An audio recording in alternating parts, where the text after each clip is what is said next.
Children of God, good news from Pakistan. The government of Punjab announced an important support initiative aimed at more than 4 million low-income families ahead of the holy month of Ramadan. The keyword was inclusivity.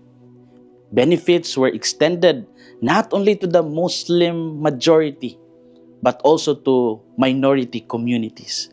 Christians who were observing the Lenten period were included in the assistance. In a region where minorities sometimes felt overlooked, this gesture carried deep meaning. It showed that public service could rise above religious differences. It reminded people that governance could be compassionate.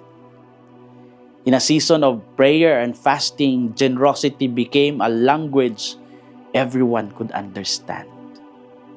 In the Gospel of Matthew, Jesus told the parable of a landowner who planted a vineyard, put a hedge around it, dug a winepress, built a tower, and leased it to tenants before going on a journey.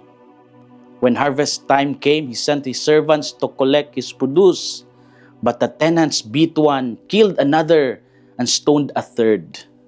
And finally, he sent his son, thinking they would respect him. But they seized him, threw him out of the vineyard, and killed him. Jesus then spoke of the stone rejected by the builders becoming the cornerstone.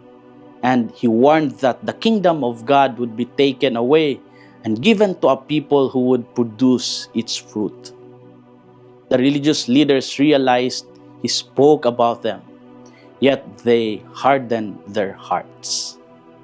What are our inspirations for today?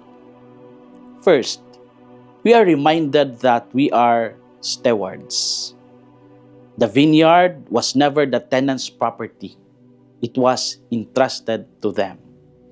Yet instead of gratitude, they responded with greed, and instead of stewardship, they chose violence.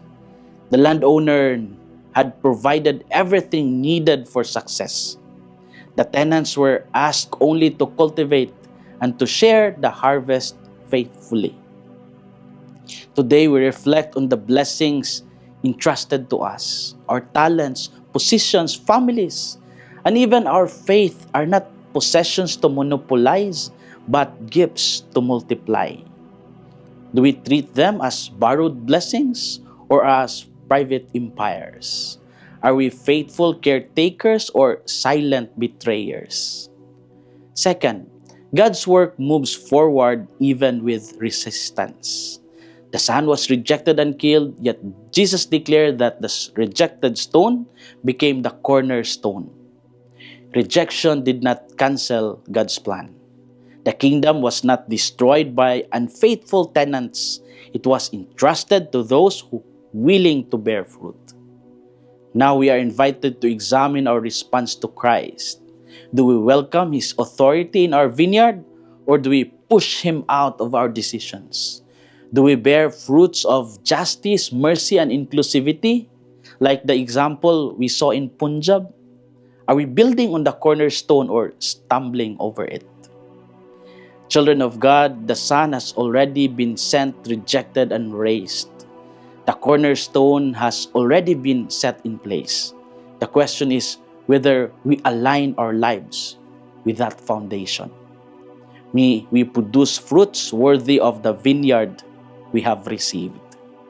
This is Father Felmar, SVD, your Good News caster from Radio Veritas Asia, the voice of Asian Christianity, and may the Almighty God bless you, the Father, the Son, and the Holy Spirit. Amen. Thank you for watching and listening. Stay inspired every day with our daily reflections. Be part of our growing online community of faith and inspiration. Don't miss a single reflection. Follow us on our social media platforms